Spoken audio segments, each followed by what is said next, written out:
بسم اللہ الرحمن الرحیم۔ السلام علیکم۔ آج ہم ایک ایسے مرد کی کہانی سنیں گے جس نے اولاد کے لیے 2 بیویوں کو طلاق دے دی اور پھر تیسری شادی کر لی، کیونکہ پہلی دونوں بیویوں سے اس کی اولاد نہیں تھی۔ وہ کہتا ہے کہ میرا نام آصف ہے اور میں سعودی عرب میں رنگ کا کام کرتا تھا۔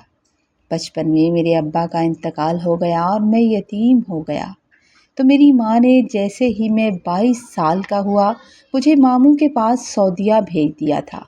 میرے ماموں وہاں بڑی بڑی عمارتوں کے رنگ و روغن کا ٹھیکہ لیا کرتے تھے اور میں ان کا ہیلپر تھا۔ ایک دن ہم کسی بڑی عمارت کو کلر کر رہے تھے اور میں کافی اوپر چڑھا ہوا تھا کہ اچانک سے ایک دم سے میرا پاؤں پھسل گیا۔ میں نیچے گر گیا تو میرے جسم کی کافی ہڈیاں ٹوٹ گئی اور میں ہسپتال میں ایڈمٹ ہو گیا۔ 2 مہینے تک میں وہیں ایڈمٹ رہا اور جب میں ہاسپٹل سے ڈسچارج ہوا تو ڈاکٹر میرے پاس آیا اور مجھے دیکھ کر کہنے لگا کہ مبارک ہو، آپ بالکل ٹھیک ہو گئے ہیں، لیکن اب آپ کوئی بھی بھاری کام نہیں کریں گے۔ کوشش کریں کہ نارمل سا کام کریں، کوئی وزن مت اٹھائیں۔ لیکن ایک پریشانی کی بات بھی ہے۔ میں نے حیران ہو کر پوچھا، ڈاکٹر صاحب کون سی بات؟ تو کہنے لگا کہ ہو سکتا ہے کہ آپ ساری زندگی اولاد سے محروم رہیں۔ ایسی بات میں کنفرم نہیں کہہ رہا، مگر ہو ضرور سکتا ہے۔ اس کی یہ بات مجھے عجیب سی لگی اور میں نے گھر آ کر جب ماموں سے اس بات کا ذکر کیا تو کہنے لگے کہ ڈاکٹر تو ایسے ہی بکواس کرتے ہیں، تم اس کی بات پر یقین کرتے ہو؟ یہ تو اللہ کا کام ہے۔ اور پھر میں یہ بات بھول گیا کہ مجھے ڈاکٹر نے کبھی کچھ کہا تھا۔ یہ بات کبھی میرے ذہن میں نہ رہی، کبھی مجھے یاد نہ رہی۔ اس بات کو 3 مہینے گزرے اور 3 مہینے کے بعد جب میں پاکستان واپس آیا تو میری ماں کہنے لگی کہ مجھے تمہاری شادی کرنی ہے، تم میرے اکلوتے بیٹے ہو۔ وہاں سعودیہ میں تمہارے ساتھ اتنا بڑا حادثہ ہو گیا اور میں دن رات تمہاری یاد میں تڑپتی رہتی تھی۔ میں تمہارے سر پر صحرا سجانا چاہتی ہوں۔ میں چاہتی ہوں کہ اس گھر میں دلہن آ جائے۔ میں 3 سال سے سعودی عرب میں تھا تو میری ماں نے کافی پیسے جوڑ رکھے تھے۔ کیونکہ میں محنت سے کام کرتا تھا تو میری ماں نے ان پیسوں سے 2 دکانیں خرید لی تھیں اور ایک دکان میں مجھے کلر وغیرہ کا کام وہ شروع کرا دیا اور ساری دکان کی سیٹنگ کر دی۔ کہنے لگی کہ اب تم باہر نہیں جاؤ گے، بہت عرصہ تم نے باہر گزار لیا۔ میں نے کہا ماں 2-4 سال گزار لینے دو، کچھ پیسے جمع کر لوں، پھر میری شادی بھی کر لینا اور جیسے کہو گی ویسے کر لوں گی۔ لیکن میری ماں نہیں مانی، کیونکہ میرے ساتھ ہونے والے اس حادثے سے وہ بہت ڈر چکی تھی جب میں بہت زیادہ زخمی ہو گیا تھا۔ ماں کہنے لگی کہ تو میری اکلوتی اولاد ہے، میں تجھے آنکھوں کے سامنے رکھنا چاہتی ہوں۔ پہلے پیسوں کی ضرورت تھی اور میں مجبور تھی، میں نے تجھے باہر بھیج دیا، لیکن اب میں اس قابل ہو گئی ہوں کہ تجھے ایک دکان بنا کر دے سکوں اور تم اگر اس پر محنت کرے گا تو ایک دن یہاں بھی کامیاب ہو جائے گا۔ پہلے ہی تیری جان اتنی مشکل سے بچی ہے، میں اب تیرے بارے میں رسک نہیں لینا چاہتی۔ تو میری ماں نے مجھے جانے کی اجازت ہی نہ دی، زبردستی روک لیا اور دکان پر لگا دیا۔ میں اس دکان پر جانے لگا تو میری ماں نے میرے لیے رشتے بھی دیکھنا شروع کر دیے۔ بس میری ماں کو میری شادی کی بہت جلدی تھی۔ دور کے رشتے داروں میں میری ماں نے میرا رشتہ پکا بھی کر دیا۔ شادی ہوئی تو عالیہ میری دلہن بن کر میرے گھر میں آ گئی۔ شادی کے موقع پر میں بہت خوش تھا۔ عالیہ بہت ہی زیادہ سیدھی سادھی سمجھدار لڑکی تھی اور بے انتہا خوبصورت بھی تھی۔ میں آپ کو بتانا بھول گیا کہ میں عاشق مزاج لڑکا تھا۔ موبائل پر کافی لڑکیوں سے دوستی کر رکھی تھی میں نے۔ جب میں سعودیہ میں ہوتا تھا تو میں اپنا فارغ ٹائم اسی طرح لڑکیوں سے باتیں کرنے میں ہی گزار دیتا تھا۔ لیکن جب بیوی ملی اور وہ بھی خوبصورت تو پھر میں بیوی کی طرف مڑ گیا۔ شروع میں نئی شادی تھی تو بیوی بہت اچھی لگتی تھی۔ 6 مہینے گزرے تھے کہ میرے اور اس کے ساتھ مسائل شروع ہو گئے۔ ایک تو یہ کہ اس کی اولاد بھی نہیں ہو رہی تھی، تو میری ماں بھی اب اس کو باتیں سنانے لگی تھی۔ سب کے سامنے اسے بانجھ کہنے لگی تھی، اسے طعنے دینے لگی تھی۔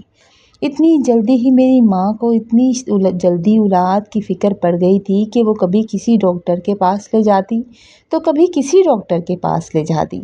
ایسا کرتے کرتے پورا 1 سال گزر گیا اور پھر 2 سال ہو گئے، لیکن اولاد نہیں ہو رہی تھی۔ ہم دونوں میاں بیوی کے بیچ کافی دوری آ چکی تھی۔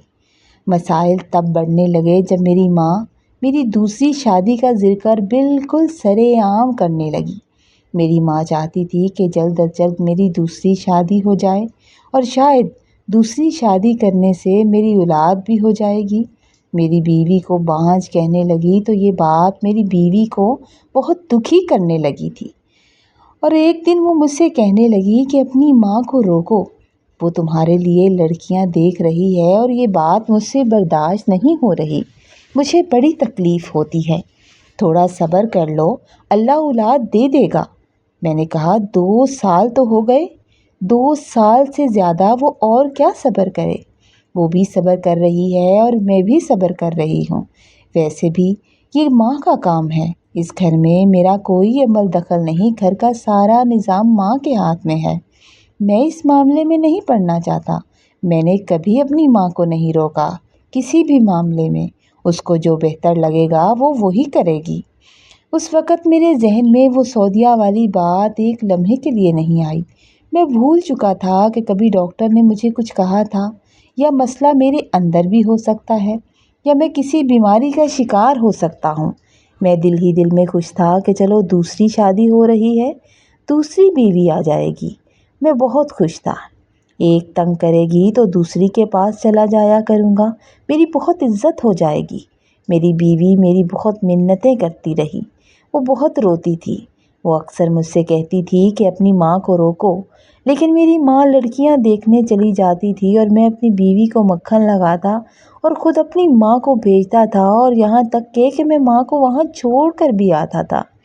ایک دن ماں نے میرا رشتہ پکا کر دیا۔ یہ خبر جب میری بیوی تک پہنچی تو میری بیوی عالیہ بہت روئی اور کہنے لگی کہ مجھ پر یہ ظلم مت کرو، صبر کرو، اللہ اولاد دے دے گا۔ اتنے ناشکرے مت بنو، لوگوں کی شادیوں کو تو کتنے سال ہو جاتے ہیں، 8-10 سال ہو جاتے ہیں، اور وہ اتنے بے صبرے نہیں ہوتے، اور ہماری شادی کو تو صرف 2 سال ہوئے ہیں۔ لیکن میں اس کی بات ایک کان سے سنتا اور دوسرے کان سے نکال دیا کرتا تھا۔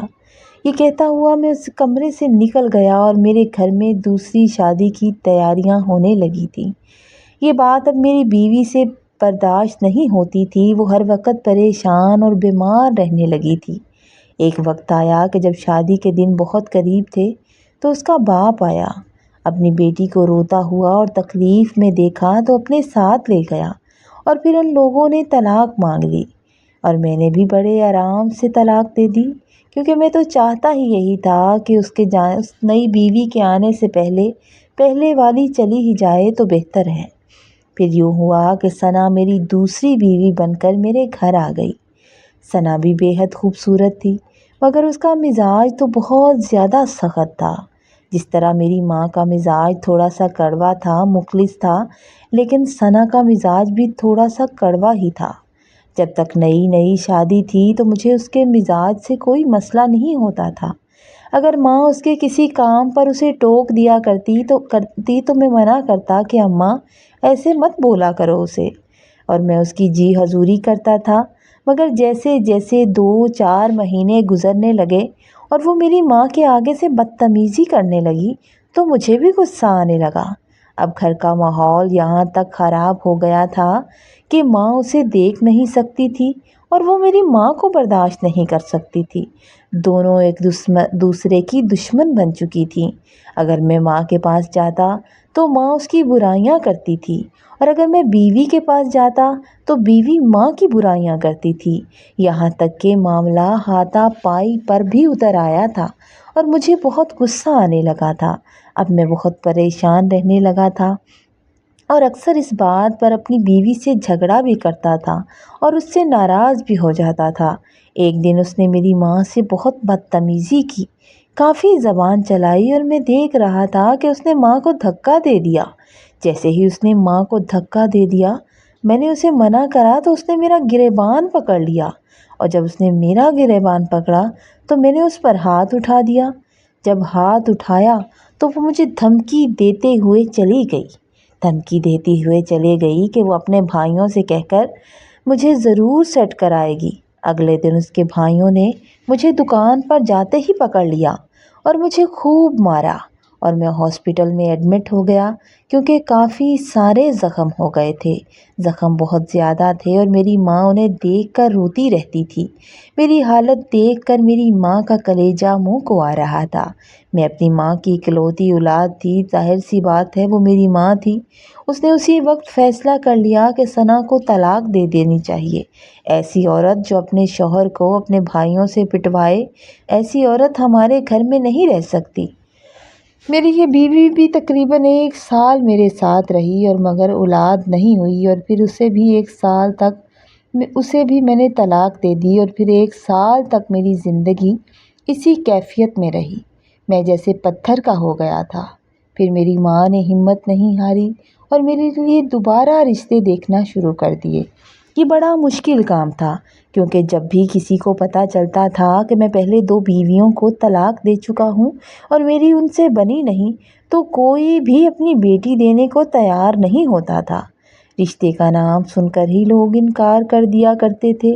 آخر کار ماں نے اپنی ہمت اور جستجو سے دور دراز کے علاقوں میں رشتے تلاش کرنے شروع کر دیے، اور پھر ایک دن میری ماں کا اس کی پرانی دوست سے رابطہ ہو گیا جس کی میری ماں سے بہت زیادہ دوستی تھی، مگر فون پر رابطہ نہیں رہا تھا۔ ماں نے ان کے سامنے اپنا دکھڑا رویا اور پہلی بیوی اور دوسری بیوی کے ساتھ پیش آنے والے واقعات کو اس طرح بیان کیا کہ وہ اس بات کا یقین کر لیں کہ ظلم ہمارے ساتھ ہی ہوا تھا۔ ان کی دوست نے کہا کہ میری بیٹی ہے جس کے میں رشتے دیکھ رہی ہوں، شادی کرنا چاہ رہی ہوں۔ وہ ماں اپنی بیٹی عائشہ کے ساتھ ہمارے گھر آئیں، یعنی کہ اماں کی سہیلی اپنی بیٹی کو لے کر ہمارے گھر آئیں۔ عائشہ کے گھر والوں نے جب ہمارا گھر دیکھا، ہمارا رہن سہن دیکھا، میرا کاروبار دیکھا تو انہیں سب کچھ بہت پسند آ گیا، کیونکہ میں نے اپنی محنت سے گھر کو بھی کافی بہتر بنا لیا تھا اور میرا کاروبار بھی بہت اچھا چل رہا تھا۔ میں محنت سے اپنی دکان چلا رہا تھا، اس لیے انہوں نے بغیر کسی ہچکچاہٹ کے اپنی بیٹی کا رشتہ دینے میں دیر نہیں لگائی اور فوراً سے بات پکی کر دی، اور پھر کچھ ہی دنوں میں عائشہ میری بیوی بن کر میرے گھر آ گئی۔ عائشہ نہ صرف پیاری اور خوبصورت تھی بلکہ بہت نیک سیرت اور پابند صوم و صلات تھی۔ وہ 5 وقت کی نماز پڑھتی، میری ماں کی بہت عزت کرتی اور صبح سویرے اٹھتے ہی اس قدر خوش اور اونچی آواز میں قرآن پاک کی تلاوت کیا کرتی تھی کہ گھر کا پورا ماحول بدل جاتا تھا۔ آس پاس کے لوگ بھی سنتے تھے اور میری بیوی کی تعریفیں کرتے نہیں تھکتے تھے، اور مجھے محسوس ہوتا تھا کہ صبح کے وقت گھر میں کوئی خاص رونق اور برکت سی آنے لگی ہے۔ اسے دیکھ کر میرا دل خوش ہو جاتا تھا اور اس کی پاکیزگی سے متاثر ہو کر میں بھی آہستہ آہستہ اس کے ساتھ نماز پڑھنے لگا تھا، کیونکہ وہ بھی مجھے مجبور کرنے لگی تھی کہ کم از کم صبح کی نماز ضرور پڑھا کریں۔ کہتے ہیں کہ جب انسان نماز پڑھتا ہے تو اللہ تعالیٰ اسے غلط راستوں سے روکنے لگتا ہے۔ میری ماں بھی اب عائشہ کو دیکھ کر اس کی تعریفیں کرتے نہیں تھکتی تھی۔ وہ گھر کا کام بھی بڑی ذمہ داری سے کرتی تھی اور میری ماں کا بھی خیال رکھتی تھی اور مجھے بھی کسی پیر کی طرح عزت دیتی تھی، اور ہم دونوں کے درمیان کبھی کوئی لڑائی نہیں ہوتی تھی کیونکہ اس نے کبھی اونچی آواز میں میرے ساتھ بات کی ہی نہیں تھی۔ میں جیسے کہتا تھا، جو کہتا تھا وہ چپ چاپ مان لیا کرتی تھی۔ گھر میں پہلی بار ایسا پرسکون ماحول ہو گیا تھا کہ میں خود کو بہت خوش قسمت سمجھنے لگا تھا۔ ہماری شادی کو تقریباً 6 مہینے گزر چکے تھے کہ ایک دن میری بیوی عائشہ کہنے لگی کہ اسے اپنی ماں کی بہت یاد آ رہی ہے، وہ اپنی ماں سے ملنے جانا چاہتی ہے۔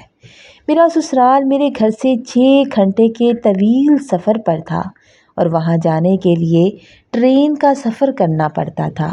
میں نے اپنے بیوی کی بات مان لی۔ میں نے ٹرین کے 2 ٹکٹ لیے اور اپنی بیوی کو ساتھ لے کر روانہ ہو گیا۔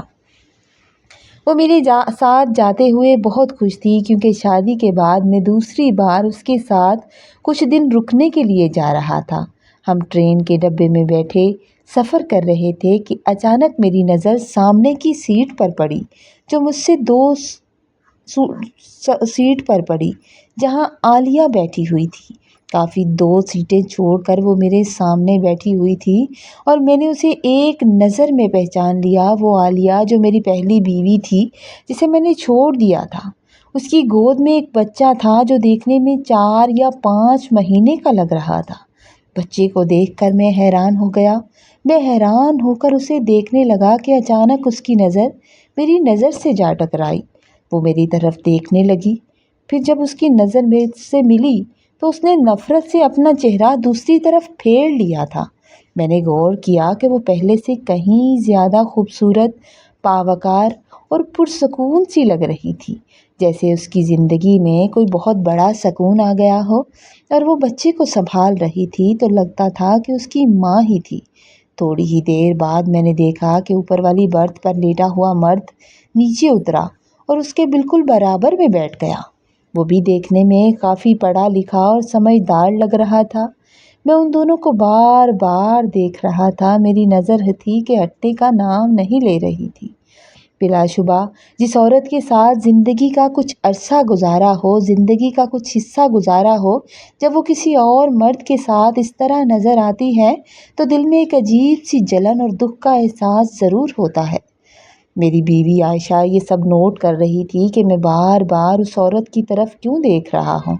اس نے مجھ سے پوچھا کہ کیا ہوا، کیا آپ ان لوگوں کو جانتے ہیں؟ تو میں نے جلدی سے نفی میں سر ہلایا اور اپنا چہرہ دوسری طرف موڑ لیا تھا کہ جیسے میں اب ان کی طرف دیکھ ہی نہیں رہا۔ پھر عائشہ بیٹھے بیٹھے میرے ساتھ تھک کر لیٹ گئی تو میں نے اس کے لیے برتھ خالی کر دیا اور وہ سر پر دوپٹہ رکھ کر لیٹ گئی۔ جب میں نے اسے دیکھا کہ وہ آرام کرنے لگی ہے، شاید سونے لگی ہے، تو میں بھی مطمئن ہو گیا۔ اچانک ٹرین ایک اسٹاپ پر آ کر رکی تو میں نے دیکھا کہ عالیہ کا شوہر نیچے اتر گیا تھا۔ نہ جانے وہ کوئی چیز لینے گیا تھا اور میرا دل بار بار چاہ رہا تھا کہ میں جاؤں، ایک بار جاؤں اور اس سے بات کروں، کیونکہ اس کے گود میں جو بچہ تھا وہ مجھے بہت پیارا لگ رہا تھا، اس پر مجھے پیار آ رہا تھا۔ آخر میں دل کے ہاتھوں مجبور ہو گیا۔ جیسے ہی وہ آدمی نیچے اترا، میں اپنی جگہ سے اٹھا تھا اور اس کی سائیڈ والی سیٹ پر جا کر بیٹھ گیا تھا اور عالیہ سے پوچھنے لگا کہ کیا یہ تمہارا بیٹا ہے؟ پہلے تو اس نے میری بات کا جواب نہیں دیا۔ جب میں نے دوسری بار یہ وہی سوال کیا تو وہ نفرت سے میری طرف دیکھ کر بولی، بکواس بند کرو اور اپنی جگہ پر چلے جاؤ، میرے شوہر آئے تو منہ توڑ دیں گے تمہارا۔ پھر اس نے انتہائی نفرت سے چہرہ پھیر لیا اور جب میں وہیں بیٹھا رہا تو میری طرف دیکھ کر کہنے لگی، ہاں یہ میرا ہی بچہ ہے۔ شادی کے دوسرے ہی مہینے میں پریگننٹ ہو گئی تھی۔ اللہ نے مجھے اولاد سے نواز دیا ہے۔ یا تو تم اولاد کے معاملے میں بد نصیب ہو یا تم ہی بانجھ تھے اور تمہاری ماں دوسروں کی بیٹیوں کو بدنام کرتی رہی اور بانجھ کہتی رہی۔ میرے سننے میں آیا تھا کہ تم نے دوسری شادی بھی کی تھی اور دوسری بیوی کو بھی اسی طرح طلاق دے دی اور تمہاری ماں کی اس سے نہ بنی، طلاق دے دی تھی اور اب تم تیسری لیے پھرتے ہو۔ مجھے تو لگتا ہے تم خود ہی بانجھ ہو اور دوسروں کی بیٹیوں کی زندگیاں خراب کر رہے ہو۔ تم جتنی مرضی شادیاں کر لو، تمہاری نصیب میں اولاد ہے ہی نہیں۔ پہلے جا کر اپنا علاج کرواؤ یا اپنے ذہن کی مریضہ ماں کا علاج کرواؤ، پھر جا کر تمہارا گھر بسے گا۔ چاہے جتنی مرضی شادیاں کر لو، تمہارا گھر نہیں بسنے والا۔ اس نے اتنی نفرت سے کہہ کر چہرہ پھیر لیا کہ اس کی یہ باتیں سن کر مانو مجھ پر تو جیسے ایک آسمان گر پڑا تھا، کیونکہ اس کے لہجے میں اتنی تلخی، اتنی نفرت تھی جو میں بھول نہیں پایا۔ آج میں کئی سال پہلے اس بات پر چلا گیا جہاں مجھے ڈاکٹر کی وہ پرانی بات یاد آئی کہ میرے جسم میں ایک کپکپاہٹ سی ہونے لگی۔ مجھے یاد آیا کہ کس طرح ڈاکٹر نے مجھ سے کہا تھا کہ تم ساری زندگی بے اولاد رہو گے۔ میں جلدی سے وہاں سے اٹھ گیا تھا۔ اٹھ کر اپنی سیٹ پر واپس آیا تو میری بیوی عائشہ مجھے دیکھ کر پریشان ہو گئی۔ کہنے لگی، آپ کہاں چلے گئے تھے؟ میں کتنی دیر سے ادھر ادھر دیکھ رہی تھی، آپ مجھے سامنے نظر نہیں آئے۔ آپ مجھے چھوڑ کر چلے گئے تھے؟ میں نے کہا کچھ نہیں، اور ماتھے پر آئے ہوئے پسینے کو بار بار صاف کر رہا تھا۔ وہ جلدی سے اٹھی اور مجھے پانی دینے لگی اور پوچھنے لگی کہ کیا آپ کی طبیعت ٹھیک تو ہے نا؟ آپ مجھے ٹھیک نہیں لگ رہے۔ میں نے کہا ٹھیک ہوں، کتنی بار کہا ہے کہ میں ٹھیک ہوں۔ اس کی باتوں سے مجھے الجھن ہونے لگی اور پھر باقی کا سفر کیسے کٹا یہ میں ہی جانتا ہوں۔ میری طبیعت میں عجیب سی بے چینی ہو رہی تھی اور اپنے سسرال جا کر بھی میں کسی سے بات نہیں کر رہا تھا، بس خاموش بیٹھا تھا۔ شام کو کھانا کھایا اور لیٹ گیا تو عائشہ میرے پاس آئی اور کہنے لگی سب نوٹ کر رہے ہیں، آپ بہت خاموش سے لگ رہے ہیں۔ میری بھابھی بھی کہہ رہی تھی کہ تمہارا میاں خوش نہیں ہے، لگتا ہے تم اسے یہاں زبردستی لائی ہو۔ مجھے اب اپنی بیوی کی باتوں پر بھی غصہ آ رہا تھا۔ میں نے کہا اسے بولو کہ میرا شوہر گونگا نہیں ہے، بول سکتا ہے، بس اتنے لمبے سفر سے آیا ہے، اس کی طبیعت ٹھیک نہیں ہے۔ اگر وہ خاموش ہے تو تم لوگوں کو اچھا کیوں نہیں لگ رہا؟ میں نے اتنے غصے سے جواب دیا، اتنی الجھن سے جواب دیا کہ وہ حیران ہو کر میری طرف دیکھنے لگی، کیونکہ میں نے کبھی اس کے ساتھ اس طرح بات نہیں کی تھی آج سے پہلے۔ وہ بہت صبر والی عورت تھی اور چپ ہو کر چلی گئی۔ بعد میں مجھے افسوس ہوا کہ میں نے اس طرح اس سے بات کیوں کی۔ میں سسرال میں 3-4 دن رکا تھا اور پھر جلدی سے واپس آ گیا تھا۔ گھر آ کر بھی ماں پوچھتی رہی، مگر میں نے سب سے دوری اختیار کر دی اور اندر ہی اندر سلگ رہا تھا۔ مجھے بیٹھتے اٹھتے عالیہ کی وہ باتیں یاد آ رہی تھی جو اس نے اتنی نفرت میں بولی تھی۔ میں نے بارہا سوچا کہ اپنا میڈیکل ٹیسٹ کروا لوں، شاید وہ ٹھیک کہہ رہی تھی، لیکن ہر بار میں خود کو ملامت کرتا اور ہمت ہار جاتا تھا، اس لیے ٹیسٹ کے لیے کبھی نہ جا سکا۔ جب میں اپنی بیوی عائشہ کو رات کے آخری پہر اللہ پاک سے دعائیں کرتے، قرآن پاک کی تلاوت کرتے، تہجد کی نماز پڑھتے اور 5 وقت عبادت کرتے دیکھتا تو کئی بار میرا دل چاہتا کہ میری بیوی اتنی نیک ہے اور میں اپنے دل کا سارا بوجھ اس کے ساتھ ہلکا کر لوں، کیوں نہ میں اسے دل کی بات بتا دوں، لیکن پھر وسوسوں کی وجہ سے ہمت نہیں پڑتی تھی۔ اب میں اپنی بیوی کے ساتھ بھی اکھڑا رہنے لگا تھا اور کبھی کبھار تو ماں کی باتوں پر بھی غصہ کر جاتا تھا۔ انہی دنوں میری ساس کا فون آیا، کہنے لگی کہ ان کی طبیعت خراب ہے اور وہ چاہتی ہیں کہ عائشہ چند دنوں کے لیے ان کے پاس آ جائے۔ میری ماں نے کہا کہ جانے دو، تو میں نے بھی اجازت دے دی اور اسے خود ٹرین پر بٹھا کر بھیج دیا تھا، اور میں کچھ دنوں کے لیے سکون چاہ رہا تھا۔ وہ کافی دن وہاں رہی اور کافی دن بعد جب رہ کر وہاں واپس آئی، اور لیکن واپسی کے کچھ ہی دنوں بعد ایک دن کچن میں شدید گرمی میں وہ کام کر رہی تھی کہ کام کرتے ہوئے اچانک سے بے ہوش ہو گئی اور بے ہوش ہو کر گر گئی۔ میں نے محلے کے ڈاکٹر کو بلایا تو اس نے کہا کہ ان کا خاص خیال رکھیں، ان سے گرمی برداشت نہیں ہو رہی، شاید اس لیے بے ہوش ہو گئی ہیں۔ وہ نارمل سا چیک اپ کرنے کے بعد چلا گیا۔ ابھی 1 ہفتہ ہی گزرا تھا کہ وہ دوبارہ اچانک سے بے ہوش ہو گئی۔ اسے چکر آیا اور وہ گر پڑی اور بے ہوش ہو گئی۔ تب میں اسے فوری ہاسپٹل لے آیا تھا۔ وہاں میری ایک قریبی کزن تھی، یعنی کہ میری تایا زاد تھی، جو ڈاکٹر تھی۔ میں اسے دکھانے کے لیے لے گیا۔ اس نے میری بیوی کا تفصیلی چیک اپ کیا اور چیک اپ کرنے کے بعد اس نے مجھے الگ کمرے میں بلایا۔ اپنے کمرے میں بلا کر مسکرا کر کہنے لگی مبارک ہو آصف بھائی، اللہ نے تمہاری سن لی، بالآخر اللہ تعالیٰ تمہیں تیسری بیوی سے اولاد دے رہا ہے، تم باپ بننے والے ہو۔ یہ بات سن کر میں خوش ہونے کی بجائے اندر تک لرز گیا تھا، کیونکہ میں اچھے سے جانتا تھا میرے چہرے کا رنگ فک ہو گیا تھا اور ذہن میں عجیب و غریب وسوسے آنے لگے تھے۔ نہ جانے کیوں میری حالت اس وقت عجیب سی ہو رہی تھی۔ میری کزن میرے چہرے کی طرف دیکھتی رہی اور میں جلدی سے وہاں سے اٹھا تھا۔ مجھے نہ جانے کیا ہو رہا تھا کہ میں اپنی حاملہ بیوی کو ہاسپٹل میں چھوڑ کر پاگلوں کی طرح بھاگتا ہوا واپس گھر آ گیا تھا اور اپنے کمرے کا دروازہ بند کر لیا تھا، اور میری سانس تھی کہ پھول رہی تھی۔ میرا دماغ جیسے کام کرنا چھوڑ چکا تھا۔ مجھے لگ رہا تھا کہ میری بیوی کا کردار ٹھیک نہیں ہے، وہ اچھی عورت نہیں ہے۔ وہ جو ہر وقت نماز پڑھتی ہے، تلاوت قرآن پاک کرتی ہے، یہ سب دکھاوا ہے اور شاید اللہ سے رو رو کر اپنے کسی گناہوں کی معافی مانگتی ہے۔ مجھے اس سے شدید نفرت ہونے لگی۔ میرا دماغ اس کی نیت پر شک کرنے لگا تھا۔ ادھر ہاسپٹل میں میری بیوی سخت پریشان تھی کہ میں اچانک اس طرح اسے وہاں چھوڑ کر کیوں چلا گیا۔ وہ حیران تھی کہ اتنی بڑی خوش نصیبی اور اتنی بڑی اللہ کی کرم نوازی پر اتنا ناشکرہ مرد ہے کہ چھوڑ کر چلا گیا۔ وہ ڈاکٹر سے بار بار پوچھ رہی تھی کہ آپ نے ایسا ان سے کیا کہا، لیکن ڈاکٹر نے کہا کہ شاید وہ مٹھائی لینے گیا ہو، کیونکہ یہ خبر اس کے لیے بہت بڑی ہے، اس نے بڑے سالوں بعد یہ خبر سنی ہے۔ میں نے اپنا موبائل نمبر بھی بند کر دیا۔ جب کافی دیر تک میرا ان لوگوں سے رابطہ نہ ہوا تو عائشہ نے میری ماں کو فون کیا۔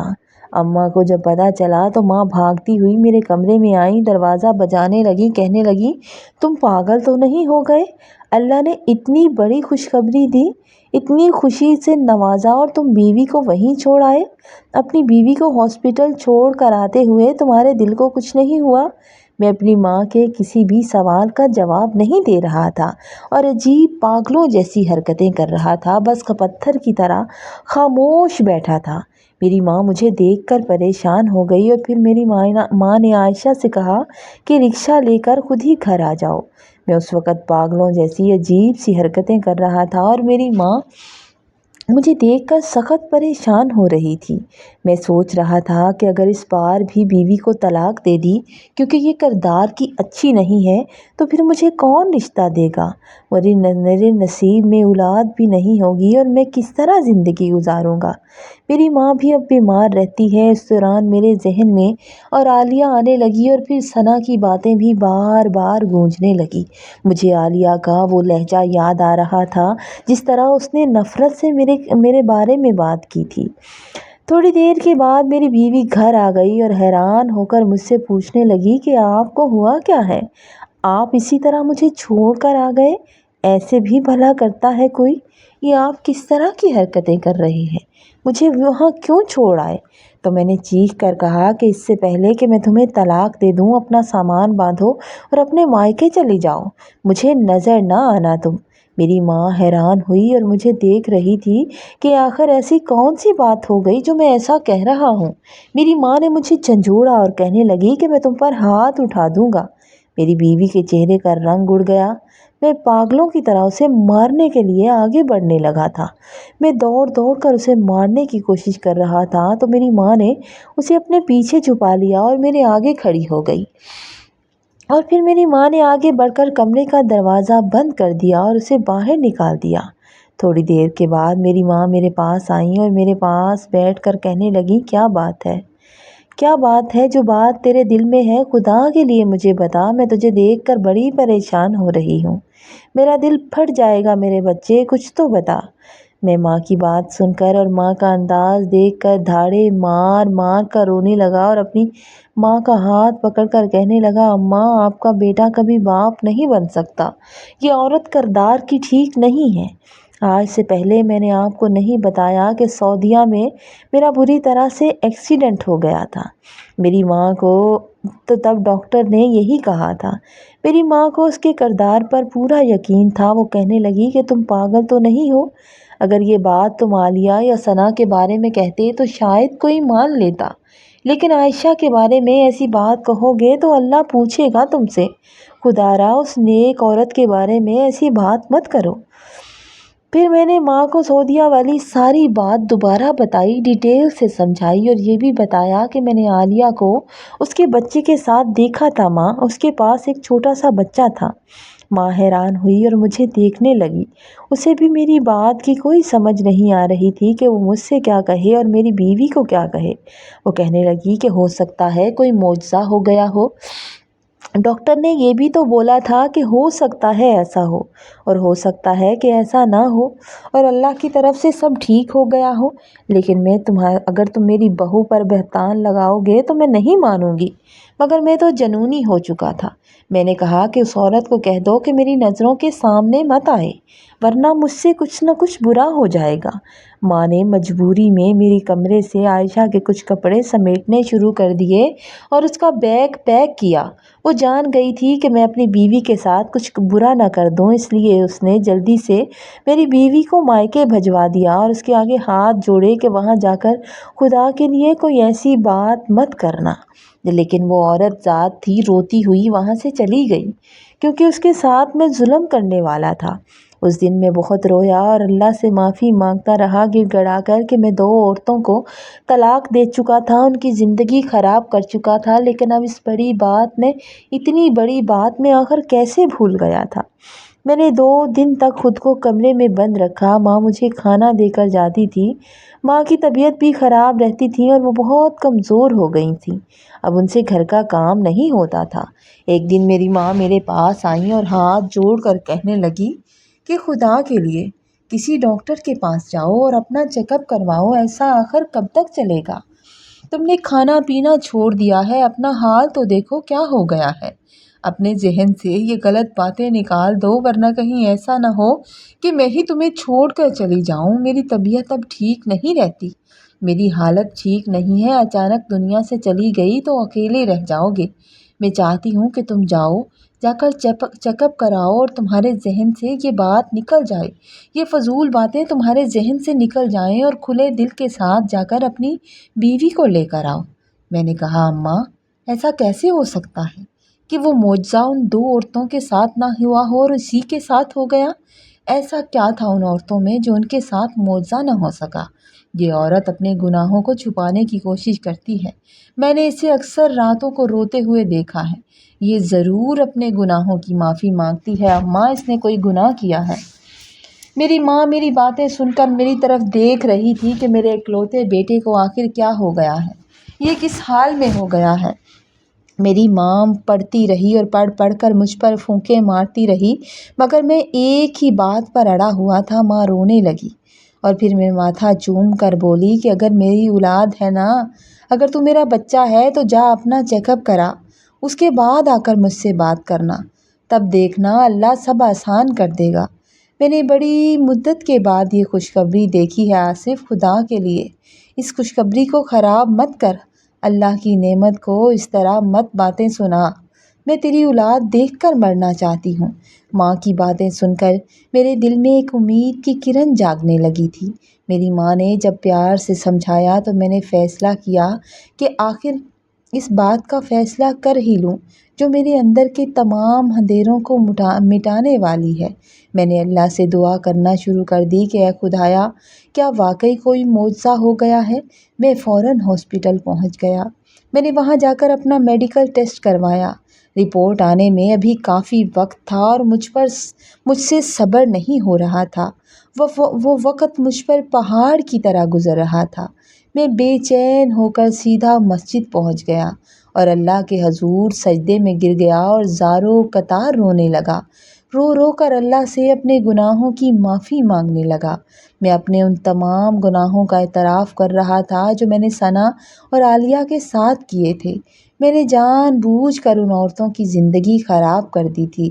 میں نے عائشہ پر بہتان لگایا تھا، اس کی ندامت مجھ سے برداشت نہیں ہو رہی تھی۔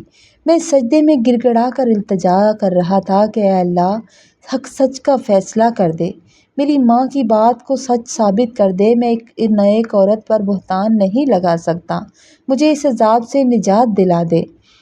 آخر کار وہ وقت بھی آ گیا جب ہاسپٹل سے رپورٹ آئی تو اسے اپنے ہاتھوں میں تھامتے ہوئے میرے ہاتھ شدید کانپتے رہے تھے۔ میرا حوصلہ نہیں ہو رہا تھا میں اسے کھول کر دیکھوں۔ آخر میں نے بڑے حوصلے بڑے دل کے ساتھ جب رپورٹ کے نتائج دیکھے تو میری آنکھوں سے خوشی اور ندامت کے آنسو جاری ہو گئے اور میں سجدے میں گر گیا، کیونکہ رپورٹ میں واضح کر دیا تھا کہ مجھ میں کوئی نقص نہیں تھا۔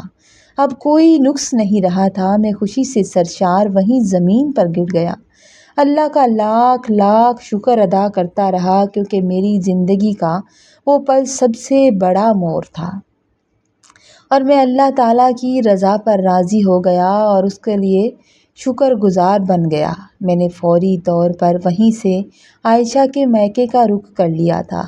لیکن راستے میں میرے دل میں کئی وسوسے آ رہے تھے کہ میں نے اپنی بیوی کے ساتھ کیا سلوک کیا تھا، اس پر الزام تراشی کی تھی، نہ جانے وہ لوگ میرے ساتھ اب کیا سلوک کریں گے اور وہ کس حال میں اپنے مائکے پہنچی ہوگی۔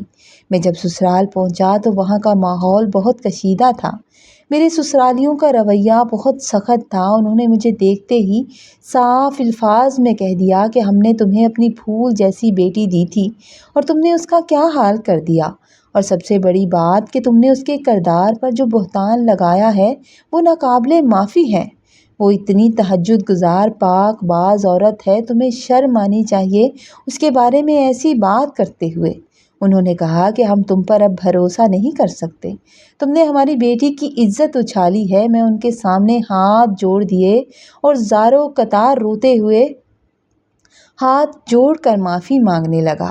میں نے ان کی بہت منتیں کی اور پھر اپنی زندگی کا وہ واقعہ سنایا جس واقعے کی وجہ سے میں اس ذہن میں یہ باتیں لا بیٹھا تھا، جو سعودی عرب کے حادثے اور عالیہ کے طعنوں سے شروع ہوا تھا۔ میں نے انہیں اپنی نفسیاتی الجھنوں اور بیماری کا پورا سچ بتا دیا تھا، جس سے ان کا غصہ تھوڑا کم ہوا تھا اور انہوں نے میری بات کو سمجھنے کی کوشش کی تھی۔ اس دوران عائشہ بھی کمرے سے باہر آئی تھی اور اس کی آنکھوں میں آنسو تھے، اور شاید وہ میری ساری باتیں سن چکی تھی اور میری حالت دیکھ چکی تھی، لیکن اس کے دل میں میرے لیے نفرت نہیں تھی۔ اس نے اپنے والدین سے ضد کی کہ وہ مجھے معاف کر دیں کیونکہ وہ مجھے معاف کرنا چاہتی ہے۔ اس نے خود آگے بڑھ کر کہا تھا کہ میں صرف اپنے شوہر کے ساتھ جانا چاہتی ہوں، یہ میرے مجازی خدا ہیں، اگر ان سے کوئی غلطی ہو گئی ہے تو میں انہیں معاف کرتی ہوں۔ کیونکہ اس کا ماننا تھا کہ میں اپنی بیماری کی وجہ سے ایسا کر رہا تھا، اس میں میرا قصور نہیں تھا۔ وہ جانتی تھی کہ میں ایسا کسی برے ارادے سے نہیں کر رہا تھا۔ عائشہ کی رضامندی ہوئی اور میں بہت خوش ہو گیا، اور اس کی رضامندی کے بعد میں اسے لے کر واپس گھر کی طرف چل رہا تھا۔ میں ایک منٹ بھی دیر نہیں کرنا چاہتا تھا اور اس خوشی کو منانا چاہتا تھا جو میرے رب نے میری طرف بھیجی تھی۔ راستے بھر میں اسے اپنی غلطیوں کی معافی بار بار مانگتا رہا۔ جب ہم اپنے محلے کے قریب پہنچے تو میری ماں کے چہرے پر ایک عجیب سی خوشی تھی، اور میری ماں گلی میں کھڑی ہو کر ہی ہمارا انتظار کر رہی تھی۔ جیسے ہی ہم گھر کے دروازے پر پہنچے، ماں نے بڑی عقیدت اور بڑی محبت سے عائشہ کا استقبال کیا تھا۔ میری ماں نے پورے گھر کو پھول کی پتیوں سے سجا رکھا تھا اور ہمارے کمرے کو بھی سجا رکھا تھا۔ انہوں نے عائشہ کا استقبال بالکل ایسے کیا جیسے کوئی نئی نویلی دلہن کا پہلی بار سسرال آنے پر کرتا ہے۔ گھر میں خوشبوئیں بسی ہوئی تھی اور میرا دل باغ باغ ہو رہا تھا۔ میری ماں کی آنکھوں میں چمک تھی۔ اس دن میں نے پورے محلے میں مٹھائیاں تقسیم کی اور لوگوں کو اپنی خوشی میں شامل کیا تھا، اور اللہ تعالیٰ کی اس خوشی پر بے انتہا خوش تھا۔ عائشہ نے بہت محبت اور صبر سے مجھ سے گفتگو کی، اور نہ صرف اس نے معاف کر دیا بلکہ اس نے بتایا کہ جب وہ نکاح کے بعد آئی تھی اسے میری سابقہ زندگی کے بارے میں سب کچھ معلوم ہو چکا تھا جو اس کی ماں نے بھی اس سے چھپایا تھا، لیکن اس نے اللہ سے صرف 2 دعائیں مانگی تھیں، ایک اولاد کی اور دوسرا میرے دل کو جیتنے کی اور مجھے ہمیشہ راہ راست پر رکھنے کی۔ اس نے مجھے بتایا تھا کہ اس نے خود سے عہد کیا تھا کہ وہ مجھے آہستہ آہستہ اللہ کی طرف لے آئے گی، اور اس کا نتیجہ یہی ہوا تھا کہ آج اللہ تعالیٰ نے اس کی دعائیں قبول کر لی تھیں اور میری جھولی اولاد سے بھر رہا تھا۔ عائشہ نے بہت خوبصورتی سے کہا کہ اللہ بہت رحیم ہے، وہ اپنے بندوں کو کبھی تنہا نہیں چھوڑتا۔ میری دعائیں قبول ہو چکی ہیں اور اللہ نے مجھے سچی محبت بھی عطا کر دی ہے، اور میں اللہ تعالیٰ پر شاکر ہوں، اور آج میں ایک بیٹے اور ایک بیٹی کا باپ ہوں اور بہت پیاری زندگی گزار رہا ہوں۔ سکون بھری میرا گھر جنت کا نمونہ ہے، اور میری ماں میرے بچوں کو دیکھ کر جیتی ہے۔ میں نے اس دن کے بعد اپنی زندگی بدل لی اور تمام برے کام برے راستے چھوڑ دیے۔ اب نہ صرف عائشہ کی قدر کرتا ہوں بلکہ اللہ کی نعمتوں کا شکر گزار بھی رہتا ہوں۔ میری ماں بہت خوش رہتی ہے، اور اب میں اللہ تعالیٰ سے اپنے ان 2 عورتوں کے ساتھ کیے گئے سلوک سے بھی معافی مانگتا ہوں، اور ہم سب مل جل کر زندگی گزار رہے ہیں۔ اس کہانی سے ہمیں یہ سبق ملتا ہے، یہ نصیحت ملتی ہے کہ انسان کو کبھی بھی زندگی میں کبھی بھی اللہ کی رحمت سے مایوس نہیں ہونا چاہیے، کیونکہ وہ ہر ناممکن کو ممکن بنانے پر قادر ہے۔